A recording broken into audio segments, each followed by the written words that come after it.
ನೆಲಮಂಗಲದ ಕೆಂಗಲ್ ಗ್ರಾಮದ ಹೊರವಲಯದ ಸಮೃದ್ಧಿ ಫಾರ್ಮ್ ಹೌಸ್ನ ಸಿಸಿಟಿವಿಯಲ್ಲಿ ಚಿರತೆಯ ಚಲನವಲನ ಸೆರೆ ಹಿಡಿದಿದ್ದು ಸ್ಥಳೀಯರಲ್ಲಿ ಆತಂಕದ ವಾತಾವರಣ ನಿರ್ಮಾಣವಾಗಿದೆ. ವಿವರಗಳನ್ನು ರಾಮ್ ಪ್ರಸಾದ್ ಕೆಆರ್ ಈ ನ್ಯೂಸ್ ಟಿವಿ ಪ್ರತಿನಿಧಿ ನೀಡುತ್ತಿದ್ದಾರೆ.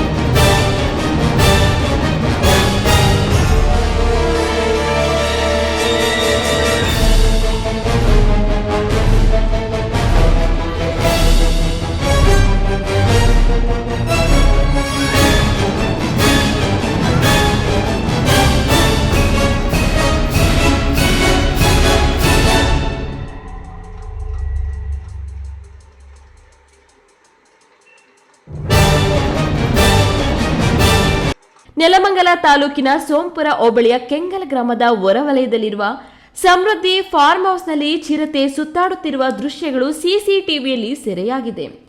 ಸೋಮವಾರ ರಾತ್ರಿ ಸುಮಾರು 10 ಗಂಟೆ ಸಮಯದಲ್ಲಿ ಚಿರತೆ 10 ಅಡಿ ಎತ್ತರದ ಕಾಂಪೌಂಡ್ ಗೋಡೆ ಹಾರಿ ಫಾರ್ಮ್ ಹೌಸ್ ಒಳಗೆ ಪ್ರವೇಶಿಸಿ ಗೋಶಾಲೆ ಮತ್ತು ಪ್ರಾಂಗಣದಲ್ಲಿ ಚಲನವಲನ ನಡೆಸಿದೆ.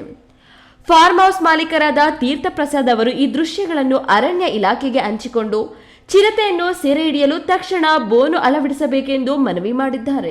ಇನ್ನು ಫಾರ್ಮ್ ಹೌಸ್ನಲ್ಲಿ ಸಾಕು ಪ್ರಾಣಿಗಳಾದ ಹಸು, ಎಮ್ಮೆ, ನಾಯಿಗಳು ಭಯಭೀತವಾಗಿರುವುದಲ್ಲದೆ ಕಳೆದ ವಾರ ಫಾರ್ಮ್ ಹೌಸ್ ಪಕ್ಕದ ಕೆಂಗಲ್ ಗ್ರಾಮದಲ್ಲಿ 4 ಕುರಿಗಳನ್ನ ಚಿರತೆ ಭಕ್ಷಣೆ ಮಾಡಿತ್ತು.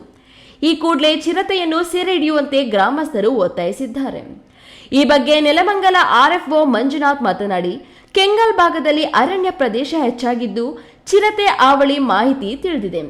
ಅರಣ್ಯ ಸಿಬ್ಬಂದಿಗೆ ಸ್ಥಳ ಪರಿಶೀಲನೆ ನಡೆಸಲು ಸೂಚಿಸಿದ್ದೇನೆ, ಬೋನನ್ನ ಅಳವಡಿಸುತ್ತೇವೆ ಎಂದು ತಿಳಿಸಿದ್ದಾರೆ. ರಾಮ್ ಪ್ರಸಾದ್ ಕೆಆರ್ ಈ ನ್ಯೂಸ್ ಟಿವಿ ನೆಲಮಂಗಲ.